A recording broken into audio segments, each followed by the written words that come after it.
ಬರ್ತಾ ಇದ್ದೀವಿ ನಾವು ಡೈಲಿ ಬರ್ತಿದ್ದೀವಿ ಹೋಗ್ತಿದ್ದೀವಿ. ಈಗ ಏನಾರ ಮಾಹಿತಿ ಕೊಟ್ಟರೆ ಅವ್ರು ಹೇಳ್ಬೋದು, ಅವರು ಸುಮ್ಮನೆ ನಿಂತ್ಕೊಂತಾರೆ ಹೇಳ್ತಿದ್ದಾರೆ, ಎಲ್ಲ ಮಾಹಿತಿ ಏನೇನೋ ಹೇಳ್ತಿದ್ದಾರೆ, ಬಟ್ ಯಾರು ಕೊಡ್ತಿದ್ದಾರೆ ಅವ್ರಿಗೆ ಮಾಹಿತಿ?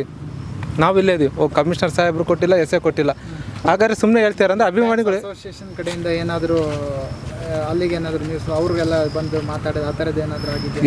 ಯಾರು ಮಾತಾಡಿಲ್ಲ, ಏನು ಇಲ್ಲ, ಸುಮ್ಮನೆ ಇವರು ಅವರಿಗೋಸ್ಕರ ಮಾತಾಡ್ತಿರೋದು. ಈಗ ಅಭಿಮಾನಿಗಳಿಗೆ ಏನಂತಂದರೆ ಇನ್ನು ಏನು ತನಿಖೆ ನಡೀತಾ ಇದೆ, ತನಿಖೆ ನಡೆದಾದ್ಮೇಲೆ ಏನು ಬರುತ್ತೆ ಅದಕ್ಕೋಸ್ಕರ ಬದ್ಧರಾಗಿರ್ಬೇಕು ನಾವು. ಈಗ ಪೊಲೀಸ್ ಸ್ಟೇಷನಿಂದ ಎಲ್ಲ ಅವರು ಮಾಡೋಂಥದ್ದು ಸಾಹೇಬ್ರುಗಳೆಲ್ಲ ಮಾಡ್ತಾರೆ ಅವ್ರ ಕೆಲಸನ, ಅವ್ರ ಪಾಪ ಸುಮ್ಮನೆ ಇಲ್ದೆಲ್ಲ ಊಹೆ ಎಲ್ಲ ಮಾತಾಡೋದು ಬೇಡ. ಹೇಳೋದೇನಂದ್ರೆ ತನಿಖೆ ಆಗೋಕೆ ಸುಮ್ಮನೆ ಇರಬೇಕು. ಆಮೇಲೆ ಅದು ಬೇಕಾದ್ರೆ ಒಪ್ಕೊಂತೀವಿ. ಕಾನೂನು ಪ್ರಕಾರ ಏನಿದೆ ಆ ಕಾನೂನು ಪ್ರಕಾರ ಬೇಕಿದ್ರೆ ನಾವು ಬದ್ಧರಾಗಿರ್ತೀವಿ. ಬರಬಾರ್ದು. ಈಗ ಪ್ರಥಮವ್ರು ಮಾತಾಡಿದ್ರೆ ಅವ್ರೇನು ಮಾತಾಡ್ದಂದ್ರ ಮಾತಾಡಲಿ ಸರ್, ಮಾತಾಡಿದ್ರೆ ಇವಾಗ ಏನು ಪ್ರತ್ಯಕ್ಷ ಈಗ ಬೆಳೀತಿರೋರು ತುಂಬ ಜನನ ಬೆಳೆಸಿದ್ದಾರೆ, ಅಣ್ಣವರು ತುಂಬ ಸಪೋರ್ಟ್ ಮಾಡಿದ್ವಿ, ಎಲ್ಲರನ್ನೂ ಬೆಳೆಸಿದ್ದಾರೆ, ಎಲ್ಲರೂ ಕೆಲವೊಬ್ರು ಈಗ ಬೆಳೀತಿದ್ದಾರೆ. ಈಗ ಬೆಳೀತಿದ್ದಂಗೆ ಈಗ ನೆಕ್ಸ್ಟ್ ಮೂವಿ ತೆಗಿತಿದ್ದಾರೆ ಅವ್ರು ಬೆಳಿಬೇಕಂದ್ರೆ ಈಗ ತುಂಬ ಜನ ಅಭಿಮಾನಿಗಳು ಇರ್ತಾರೆ, ಅವ್ರ ಮೂವಿಗಳನ್ನೇ ನೋಡೋಲ್ಲ ಅಂತಂದರೆ ಅವ್ರಿಗೂ, ಯಾಕಂದರೆ ಮಾತಾಡ್ಬೇಕಾದ್ರೆ ಪ್ರತಿಯೊಬ್ಬರು ಒಂದು ಏನಾಗಲಿ ಮಾತಾಡ್ಬೇಕಾದ್ರೆ ಥಿಂಕ್ ಮಾಡಿ ಮಾತಾಡಬೇಕು. ಇಲ್ಲಿ ಏನೂ ನಡೀದಲೆ ಪ್ರೂಫ್ ಆಗಲಿ ಬೇಕಿದ್ರೆ ಅದಕ್ಕೆ ಒಪ್ಕೊಳಕ್ಕೆ ನಾವು ರೆಡಿ ಇದ್ದೀವಿ. ಪ್ರೂಫ್ ಆದಮೇಲೆ ಬೇಕಿದ್ರೆ ಏನು ಕೊಡ್ತಾರೆ. ಮತ್ತು ಇನ್ನೊಂದು ಅಭಿಮಾನಿಗಳು ಈ ಮೀಡಿಯಾ ಅವರು ತೋರಿಸ್ತಾರಲ್ಲ ಅವೆಲ್ಲ ಫೇಕು ಸರ್. ದಯವಿಟ್ಟು ಅಭಿಮಾನಿಗಳು ಇಲ್ಲಿ ಬಂದು ಕಣ್ಣಾರೆ ನೋಡಿದ್ರೆ ಇಲ್ಲಿಂದು ನಮ್ಮ ಕಣ್ಣಿಂದ ಲೈವ್ ನೋಡೋದಕ್ಕೂ ಮೀಡಿಯಾದವ್ರು ತೋರಿಸೋದಕ್ಕೂ ಭಾರಿ ಡಿಫ್ರೆಂಟ್ ಇದೆ ಸರ್. ಅಭಿಮಾನಿಗಳು ಇಲ್ಲಿ ಬಂದು ನೋಡಿದ್ರೆ ಅವಾಗ ಬಾಸ್ ಬಗ್ಗೆ ಏನು ಅಂತ ಗೊತ್ತಾಗುತ್ತೆ ಸರ್. ದರ್ಶನ್ ಅವ್ರ ಅಭಿಮಾನಿಗಳನ್ನ ಯಾವ ತರ ಟ್ರೀಟ್ ಮಾಡ್ತಿದ್ದಾರೆ ಅಂತ ಅಂದ್ರೆ ಯಾರು ನಿನ್ನೆ ಪ್ರತಿಯೊಬ್ಬರಾಗಿರೋ ನಾನು ನಿನ್ನೆ ಒಬ್ಬರನ್ನ ಮಾತಾಡ್ತಾ ಬಂದೆ, ಆಟೋ ಡ್ರೈವರ್ ಅಂತ.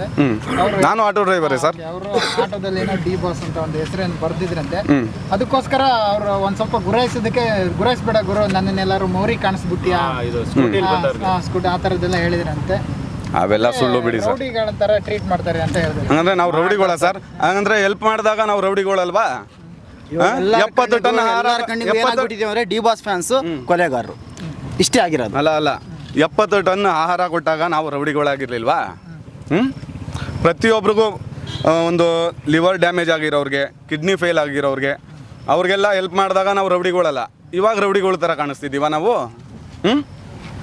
ಹೇಳಿ ಸರ್. ಹೇಳ್ತಾರಲ್ಲ ಈಗೆಲ್ಲ ಅಂತ ಹೇಳಿ. ಅಲ್ಲ ಇವಾಗ ಕಾಣಿಸ್ತಿದೀವ? ನೀವು ಹೇಳಿ, ನೀವು ಆನ್ಸರ್ ಮಾಡಿ.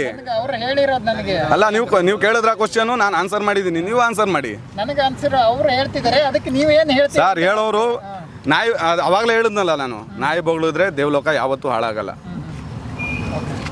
ನಿಮ್ಮನ್ನ ಏನಾದರೂ ಸುಮ್ಮನೆ ಟಾರ್ಗೆಟ್ ಮಾಡ್ತೀರಂತ ದರ್ಶನ್ ಫ್ಯಾನ್ಸ್ ಆಗಿ ಅಂತಾನೆ? ಏನು ಸರ್? ದರ್ಶನ್ ಫ್ಯಾನ್ಸ್ ಅಂತಾನೆ ಸುಮ್ಮನೆ ಟಾರ್ಗೆಟ್ ಮಾಡ್ತಾರೆ? ಹೌದು ಸರ್, ಅದಂತೂ ಪಕ್ಕ ಖಂಡಿತ ಸರ್. ಏನಂದ್ರೆ ಅವಾಗ ಆಗಿರೋ ಮೀಡಿಯಾದ ಮೇಲೆ ಬಾಸ್ ಏನೋ ಮಾತಾಡಿದ್ರು ಅಂತ, ಬಾಸದು ಯಾವತ್ತೂ ತಪ್ಪಾಗಿ ಯಾವತ್ತೂ ಮಾತಾಡಲ್ಲ. ಅದನ್ನ ಟಾರ್ಗೆಟ್ ಮಾಡಿಕೊಂಡು ಮೀಡಿಯಾದವರು ಮಾಡ್ತಿರೋ ಪ್ಲಾನ್ ಇದು ಅಷ್ಟೇ. SS TV ಸಿನಿಮಾ ಜಗತ್ತಿನ ಕ್ಷಣ ಕ್ಷಣದ ಸುದ್ದಿಯೊಂದಿಗೆ.